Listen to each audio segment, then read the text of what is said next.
We are Dahn Hoogland. Don't try to pronounce it, except Dahn maybe. If you think AH, then you'll probably be able to. With me is David Jumani.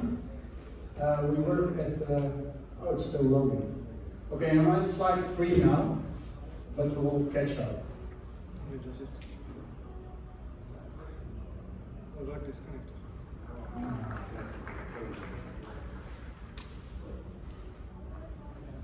We work at Shape Blue, which is a company based in England. It's a multinational in a sense because only 3 of the about 30 people work actually in England. We call ourselves the CloudStack company, which is both presumptuous and very correct. We are at the moment close to 50% of the committers on CloudStack. There's other companies in Brazil, in the Netherlands, let me think, some others in Europe as well. There's a company in South America, Argentina, I think that does something. I am a committer since 2012, I think. PMC member. I started with 4.0, which was the incubator version of CloudStack after donating by Citrix. PMC member. David is a committer as well since 2 years? Yeah, past 2 years. And yeah, that's us. So this is our company. We're employee owned and we're looking for owners. So if you're interested, our focus is Apache CloudStack, period. Of course, if there's some CVE in log or in some completely other non-Apache project, we'll give it some attention, but our focus is CloudStack. So we deliver support, and we deliver support for all the surrounding things as well, like MySQL, but as soon as we have determined that it's a MySQL thing, we say, hey, you have a MySQL thing, go solve it. We do implementation of features. Development is of features. Implementation is of architectures, new installations of CloudStack. They can be tricky, and I'm pretty sure everybody here would be able to do it. But a lot of people that think, well, I'm going to be a cloud provider, they cannot. It's not as tricky as OpenStack, for instance, where you have a library of things that you need to install. CloudStack is kind of a turnkey application. You install a management server, a database, and a usage server, and then you're off. Unless you use KVM, in which case you also install an agent on your KVM machine. So we do development, which is basically a client wants a feature, or we made enough money on support and we want a feature, and then we go implement, either in a very rigid process or just, as we call it, fast track. Yeah, we do fast track. It's the new agile fast track. So we do consultancy, which can be about anything, and we do community support. Community support is our way of giving back. It's the features we develop, but also the volunteering that we do as committee members, as release managers, etc. You want to take over for a while? Alright, so our agenda for today will go through what all we did to try and implement CI/CD for our Apache CloudStack project. We tried GitHub Actions. What was the motivation? What led us to go down that path? The past, what we used to have, why it didn't work, why it kind of worked, what we currently do have using GitHub Actions, as well as our future, what we plan to do, and our learnings going through this entire process. Okay, so this is a fair bit of warning. Don't try this directly in prod, because our project is an infrastructure-based project. So a lot of these things might not necessarily apply to all projects. This is our learning, this is our personal learning from implementing it in CloudStack. Actually, that's guaranteed that it's not going to work for the rest of the Apache project. Alright, so we are innocent, this is a disclaimer, we'll tell you the reason why later. Alright, GitHub Actions, does anyone know what they are? Could you explain? CI/CD for GitHub. Yeah, pretty much. Good. Any other ideas? Automation using YAML file. Everything is from a YAML now, right? Yep. Alright. Yeah, so like you said, it's a CI/CD platform used to automate our workflows, event-driven, get a bunch of jobs, run in runners, produce a result. That's pretty much it at a high level, right? Alright. So why did we get to this point? So our project is kind of short-staffed. We have people, we have large community that use it, but not a lot of people who are quite active, who try to contribute, who review our PRs, who answer issues, all of that. It's mostly on the committers of the project to take this on. So we were short-staffed. And it's also a lot of manual labor. Since this is an infrastructure project, it requires a lot of manual labor. A lot of things can't be automated because we need, let's say, bare metal systems. And it's kind of hard to automate that, especially in a CI/CD and integrated with GitHub. And of course, we just love automation, right? Spend 10 hours doing a project that will take 5 minutes to do.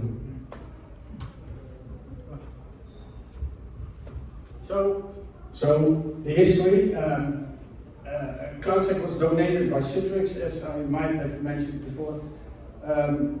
And what they did was they had a bunch of machines and they reinstalled their hypervisors on it, and then they had a management server that they reinstalled with the version that they wanted to test, and then they ran a set of scripts which could equate to automated tests, but it was just starting it manual, collecting the data manual, and posting it somewhere, or just complaining to the guy that wrote the stuff.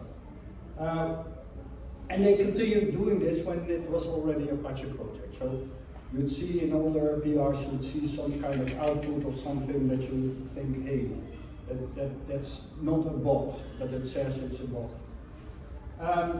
A lot of the times there was no infra to do the testing, so also the older PRs, some of them have some output, but others don't, and some give some list of output of tests that you can see. This seems to be not complete, and that's then due to some infra breaking halfway through, or tests not tests not producing output. But it gave us some quality of control of quality. Next, when first some other companies became dominant, and finally it was Blue that was the dominant party, and we started trying to automate stuff a little better. We're still very bad at it, but it's nice. What we do is we create nested clouds. So on a set of hypervisors, we create an instance of a management server, an instance of either KVM, VMware, or Xen, and maybe 3, and some storage and some network. And then on GitHub we would say add blue orangutan package, or add blue orangutan test, or add blue orangutan test CentOS 7 VMware 67U3. That bot would read the comments, would use the GitHub API to read the comments and then decide what to do based on that. It would also respond in comments, so there's still a lot of these comments, we still do use it. So it responded with, yeah, package, I'll let you know when it's done. Or it will reply with, yeah, I'm going to start this test, and then hours later it will respond with the output of the test and a link to the logs, so you could do your diligence and see what went wrong, if any. This blue orangutan is a machine internal to us. It's running there. It has a user on GitHub with keys, and in a cron job, I think every 2 minutes it queries all the PRs for CloudStack. If you configure it to go to CloudStack, we have also running it against an internal repository, which is also CloudStack, but blue CloudStack, which is just a mirror. Yeah, and one reason why we have a pull-based mechanism is because we're using our lab resources to run the tests. We're using our lab resources to run the test, so we don't want to expose an endpoint, which is a security risk to the outside world. That's why it's a pull-based mechanism. We run all the tests, we build the packages on our infra, and then we post the results to GitHub. And not just security, but also our resources, right? We need that compute power, and we want to donate what we can to Apache, but not more than what we can.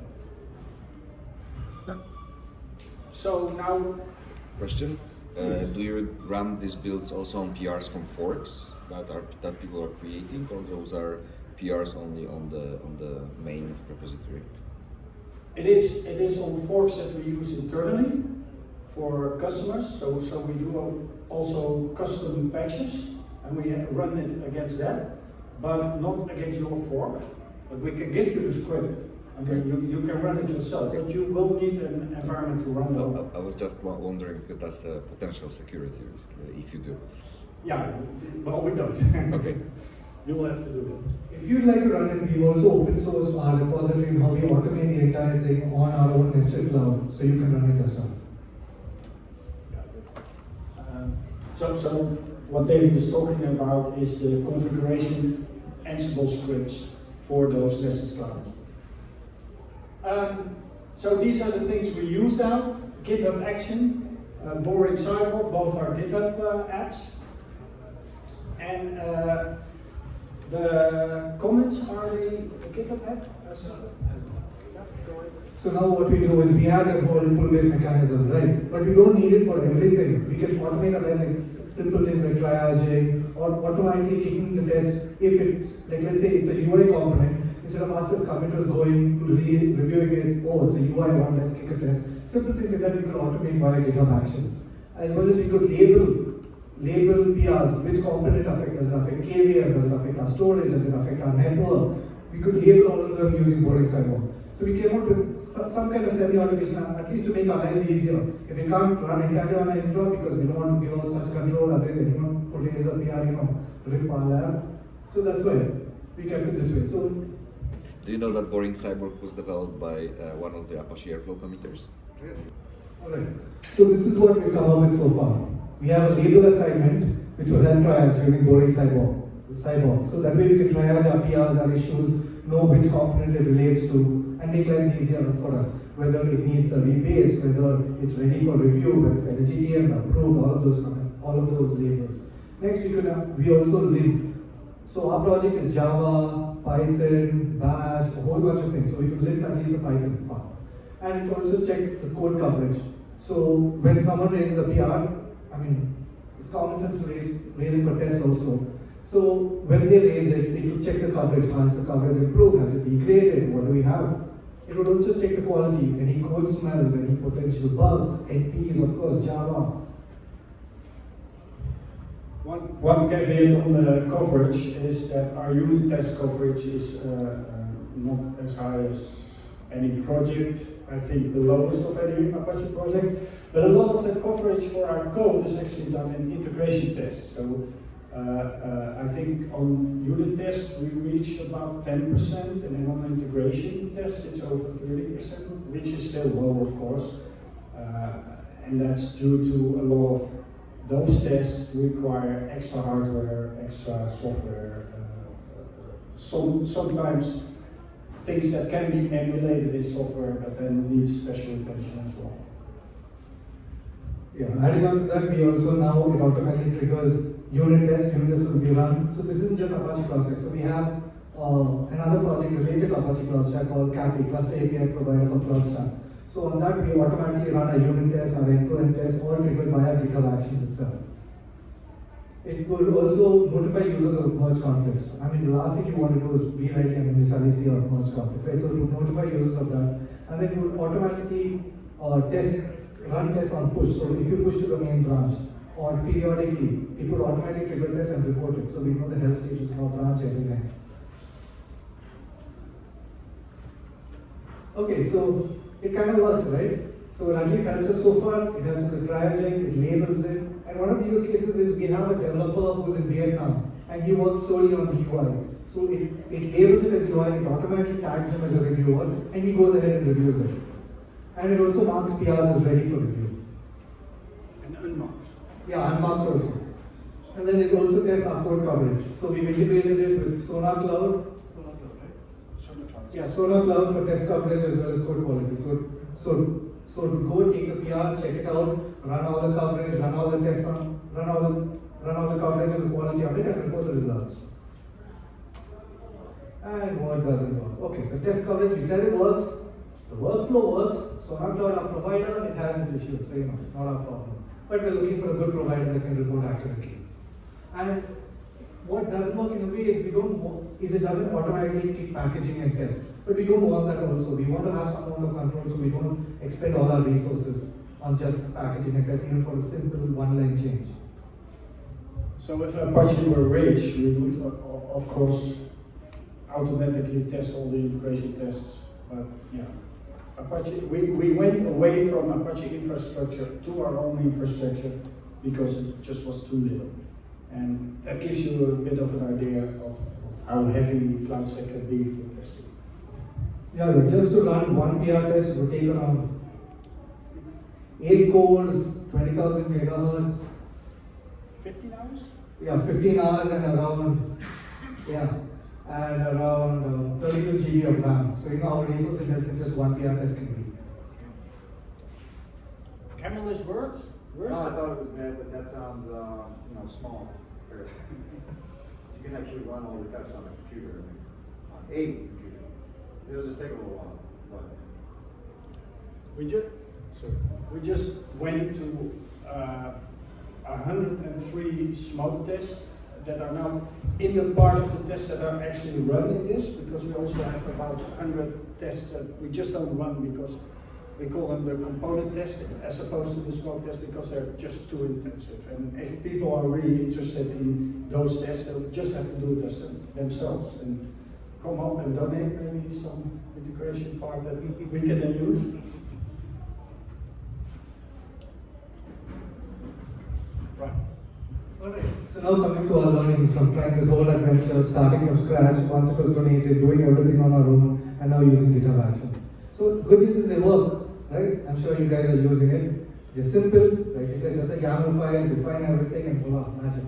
They're super flexible. There are a lot of things that you can do. You can run it as a cron job, you can run it periodically, you can do it based on a PR, you can do it based on a branch, and we should have prioritized this. But anyway, now that we know it works, we know it's going well, we can start prioritizing this.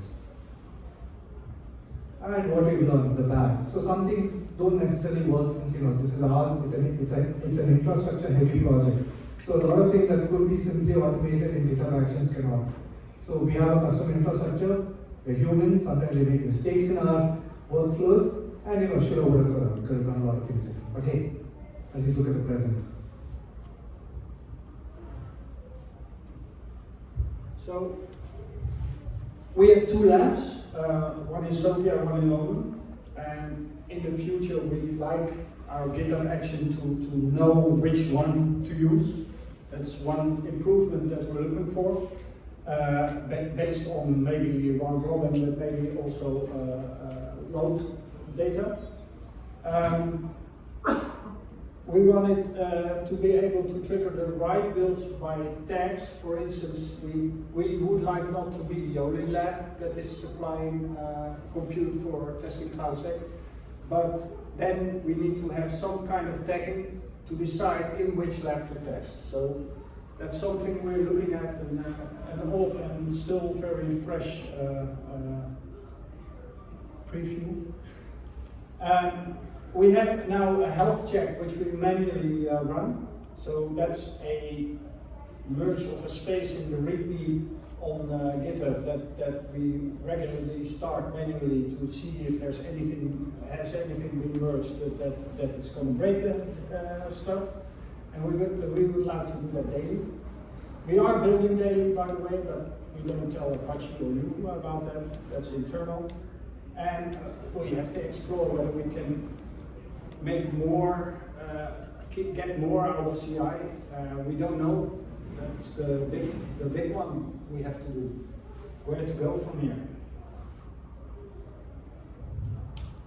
So that has been our adventure. I hope you have things to tell us and contribute. I know some people have spoken that are giving some advice yet. So please come to us, to the CloudStack community. And are there any questions? So before you tried out GitHub Actions, were you using any other CI things before that, or was this the first thing you did? got working? We tried integrating it with Travis, Jenkins, and all, right? But since this is so resource intensive, we needed to use our lab. So we built it using a simulated hypervisor. That kind of stuff can run in Travis and Jenkins because it's not resource intensive, but it can't actually test the real world use case of CloudStack, which is why we had GitHub Actions and we run it in our lab. We still use an Apache Jenkins job, but it's just for I think the linter is in there and no, it's not a simulator. It's a build job and it checks the red test and some check style things. It doesn't really run tests. Travis does. We are using those, and internally we use Jenkins, but behind the scenes. But it shouldn't, for the GitHub interface that the community has, it shouldn't matter what you are running in your lab. It should just be able to run a job there. To have some kind of automated, a blue orangutan instance that knows what your jobs are instead of standard one. Any others? How do you actually deal with those public forks and PRs from public forks? Is there any workflow for contributors from outside to run those tests for them, or so you can run them? How does it work? Well, CloudStack can run a lot of tests in a simulator. You can also run things on DevCloud, which is a nested cloud on Ubuntu, where you have a nested set of hypervisors. If you have a lab of your own, you can just run the integration test. But if somebody forks or CloudStack on if they GitHub, fork, we don't run any tests. But if they fork and submit a PR, then we run tests on that PR, depending on whether we have lab space at that moment. And some of the tests that are run by GitHub Action, like for instance building the UI, is done automatically because it's not so intensive. So the UI is generated and there's a quality assurance server, we call it, and the UI is served against a backend of CloudStack, which is the last LTS release. Pretty much if you raise a PR and we like you, we'll kick packages and tests. so you kick those tests manually. Some of them automate, like the UI is automated, But but resource intensive tests are triggered manually. how do you do that? Is it like a label or what? No, like we told you, we have a bot, right, that listens in a pull-based mechanism. So when we come in and tell it, hey, run the test, then it will go into packages and run the test. Okay. And I'm usually lazy and I just go to Jenkins, so I don't use the blue or anything. But if I want you to know about it, I will. Any others? Thank you. Thank you for coming in last Sunday.